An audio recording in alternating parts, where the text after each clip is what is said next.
নির্বাচন মানেই ছিল পোস্টারে ঢেকে যাওয়া শহর, কিন্তু এবার চিরচেনা দৃশ্য ভেঙে দিল নির্বাচন কমিশন।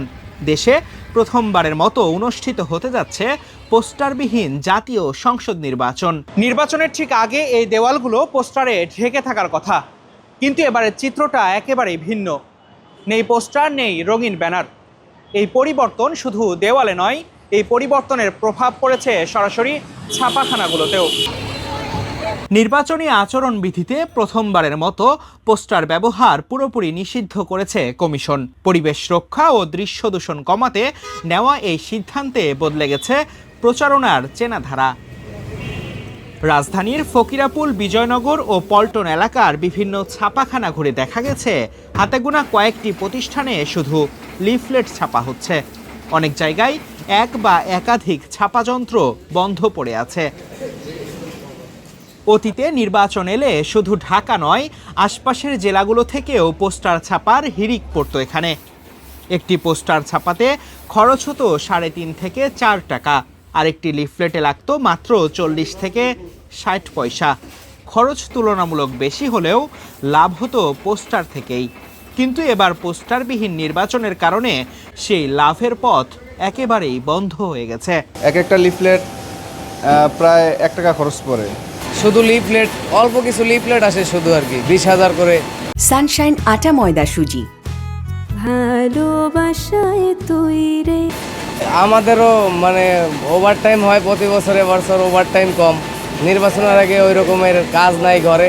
এবারে মহাদের জামাতের আর মহাদের বিএনপির কিছু পোস্টার, এই লাখ লাখ পোস্টার প্রিন্ট করতাম। এবছর তো পোস্টার শুনলাম নিষেধ, ছোট ছোট লিফলেট হচ্ছে, সীমিত। কিচ্ছু নাই, একেবারে সীমিত। খাত সংশ্লিষ্ট ব্যবসায়ীদের হিসাবে জাতীয় নির্বাচনের মৌসুমে শুধু ঢাকার ছাপাখানাগুলোতেই হতো প্রায় 200 কোটি টাকার ব্যবসা। এর মধ্যে লিফলেট ও হ্যান্ডবিলের কাজ ছিল প্রায় 30 থেকে 50 কোটি টাকার, আর বাকি বড় অংশ প্রায় 150 কোটি টাকার ব্যবসা আসতো শুধু পোস্টার ছাপা থেকে। এবার সেই বড় অংশটাই নেই। এক সপ্তাহ 15 দিন তো কাজের শিডিউল পাওয়া যেত না পেরেছে। সারা বাংলাদেশের কাজে তো ফকিরাপুল, আরামবাগ, এদিকে নয়াবাজার এদিক থেকে হয়। হ্যান্ডবিল প্রিন্ট করে আমাদের ব্যবসার দশ নেমে গেছে, কারণ অল্প পরিমাণ লিফলেট প্রিন্ট হয়, আর পোস্টার হলে হাজার হাজার পোস্টার প্রিন্ট হইতো। গ্রামগঞ্জে সব জায়গায় পোস্টার ছড়াছড়ি। অন্যান্য বছরের 4 ভাগের 1 ভাগ ও নাই। বড় পোস্টার ইনকাম বেশি, ছোটো পোস্টার তো আপনার একটার ভিতরে সেটিং দেওয়া যায় অনেকগুলো, আর বড়টা তো একটা 15-20 এমনি দেওয়া যায়। এদিকে প্রতি বছর ফেব্রুয়ারির শুরুতে অমর 21-এ বইমেলা ঘিরে ছাপাখানাগুলোতে বাড়তি কাজ থাকতো, কিন্তু এবছর নির্বাচন উপলক্ষে বইমেলা পিছিয়ে যাওয়ায় সেই কাজও নেই। ফেব্রুয়ারি মাস আজ কয় তারিখ? 4 তারিখ। একটা বইয়েরও কাজ করিনি আমরা, কোনো কিছু নাই।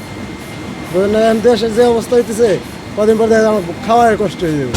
এমন সময় কাছে সকাল 9টা থেকে ভোর 5টা পর্যন্ত মেশিন চালাইতাম। এবার তো বই মেলা হয় না, আমরা তো বই মেলার ভিতরে অনেক বই প্রিন্ট করতাম। এই বছর তো এখন একটা বইও আসলো না। বইয়ের কাজ নাই, এবারে কোনো বইয়ের কোনো কাজ কোনো কিছু হতেছে না, আমরা এই অবস্থা আছে। শিল্প সংশ্লিষ্টদের ভাষায় একের পর এক সংকটের কারণে দেশের মুদ্রণ শিল্প এখন টিকে থাকার লড়াইয়ে। তবে পরিবেশবাদীরা বলছেন, লাখ লাখ কাগজের পোস্টার না ছাপানোই কমেছে বর্জ্য ও দৃশ্য দূষণ, ফলে শহর থাকছে তুলনামূলক পরিষ্কার। এই পোস্টারের কারণে আমরা ভয়াবহভাবে কিন্তু দৃষ্টি দূষণের শিকার হই। এমনিতেই আমাদের শহরগুলো এত জনবহুল, আমরা বের হলেই একটা অস্বস্তির মধ্যে থাকি। এর মধ্যে রয়েছে কিন্তু বিভিন্ন রকম তারগুলো পেঁচিয়ে আছে, আমাদের দেখতেই কিন্তু আমাদের এক ধরনের মানসিক অস্বস্তিতে আমরা ভুগি। কিন্তু এবার ইসি প্রথমবারের মতো যে ঘোষণাটা দিল যে প্রার্থী এবং রাজনৈতিক দলগুলো নির্বাচনী প্রচারণায় পোস্টার ব্যবহার করতে পারবে না, তাতে করে যেটা হলো, আমরা কিন্তু শহরগুলোকে তুলনামূলকভাবে খুব কম দৃষ্টি দূষণের শিকার হচ্ছে বলে আমরা দেখছি। তবে পোস্টার না থাকলেও প্রচারণা থেমে নেই। প্রার্থীরা এখন বেশি ঝুঁকছেন সামাজিক যোগাযোগ মাধ্যমে, ভিডিও কন্টেন্ট, লাইভ প্রচারণা ও অনলাইন বিজ্ঞাপনে। ডিজিটাল প্ল্যাটফর্মেই এখন ভোটারদের কাছে পৌঁছানোর চেষ্টা চলছে বেশি। পোস্টারহীন এই নির্বাচন একদিকে যেমন পরিবেশের জন্য স্বস্তির খবর, অন্যদিকে বহু ছোট ছাপাখানা আর শ্রমিকদের জন্য দুশ্চিন্তার কারণ। সড়ক পরিষ্কার আছে, কিন্তু থেমে গেছে মুদ্রণ যন্ত্রের শব্দ। এখন ভোটারদের কাছে পৌঁছানোর মাধ্যম হয়ে উঠছে সামাজিক যোগাযোগ মাধ্যম। তারেক রহমান, কালের কণ্ঠ, ঢাকা।